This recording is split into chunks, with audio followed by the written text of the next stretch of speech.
Good afternoon, everyone. This is Sarah from Japan. Welcome back to another prophetic read-along. Today we will be studying out of the book of Daniel chapter 1. So please open up your Bibles. Let's get started. Hi. 静かに入ってね。はい、静かにね。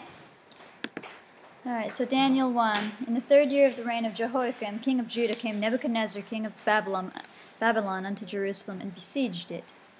And the Lord gave Jehoiakim, king of Judah, unto his hand, with part of the vessels of the house of God, which he carried into the land of Shinar, to the house of his God, and he brought the vessels into the treasure house of his God. Okay, so I'm just going to go over here for a second. Hi, she's going in. And the king spake unto Ashpenaz, the master of his eunuchs, that he should bring certain of the children of Israel, and of the king's sake. And of the king's seed and of the princes. Children in whom was no blemish. Sorry, they're so noisy. I told them 3 times to be quiet. Children in whom was no blemish, but well favored and skillful in all wisdom and cunning in knowledge and understanding science, and such as had ability in them to stand in the king's palace, and whom they might teach the learning and the tongue of the Chaldeans. And the king appointed them a daily provision of the king's meat and of the wine which he drank, so nourishing them 3 years. So the king, he was going to take care of them because they were chosen because of their abilities, okay? Because their knowledge and things like that. And so he's taking care of them.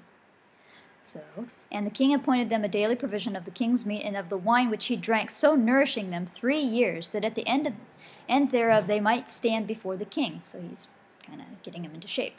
Now among these were the children of Judah, Daniel, Hananiah, Mishael, and Azariah, unto whom the prince of the eunuchs gave names. Okay, and they changed the names on purpose to erase the memory of their god and give them kings, the names of the Babylonian gods, okay? So the eunuch gave them, by order of the king probably, he gave unto Daniel the name of, so unto the prince of the eunuchs gave names, for he gave unto Daniel the name of Belteshazzar, and to Hananiah of Shadrach, and to Mishael of Meshach, and to Azariah Abednego. But Daniel purposed in his heart that he would not defile himself with the portion of the king's meat. Nor with the wine which he drank. Therefore he requested of the prince of the eunuchs that he might not defile himself.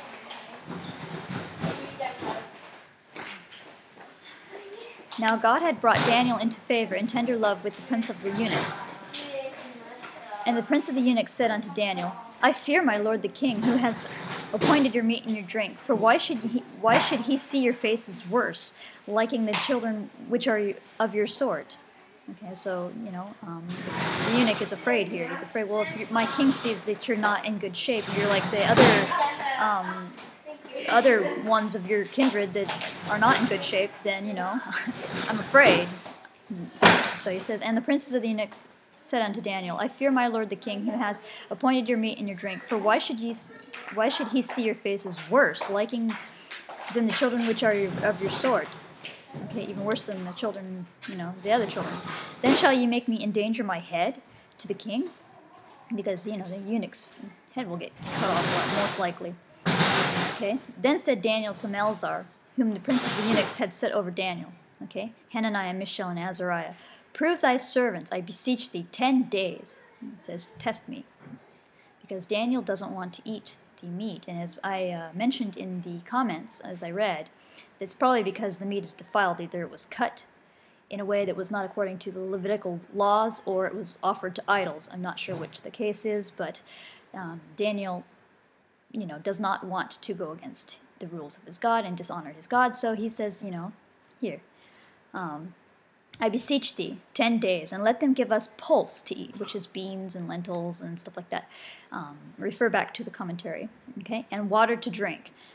Verse 13, then let our countenances be looked upon before thee, and the countenance of thy children that eat of the portion of the king's meat. And as thou seest, deal with thy servants.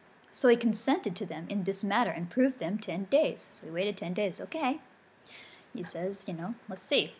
And at the end of the 10 days, their countenances, their faces, appeared fairer and fatter in flesh than all the children which did eat the portion of the king's meat. So even though they only had vegetables and pulses, vegetables and lentils and beans and stuff like that, they were fatter and fairer, okay? Their faces looked better, okay? So he consented them, okay?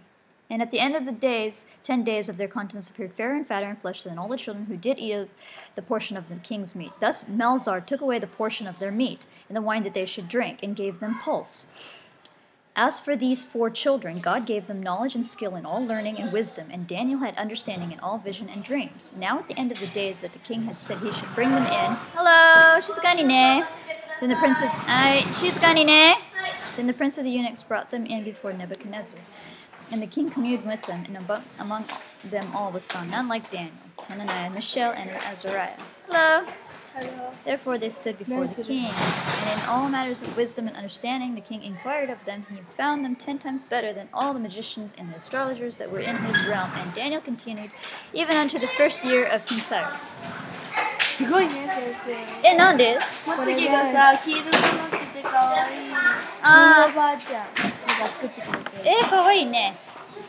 Alright, so I'm going to come back later for the next read along.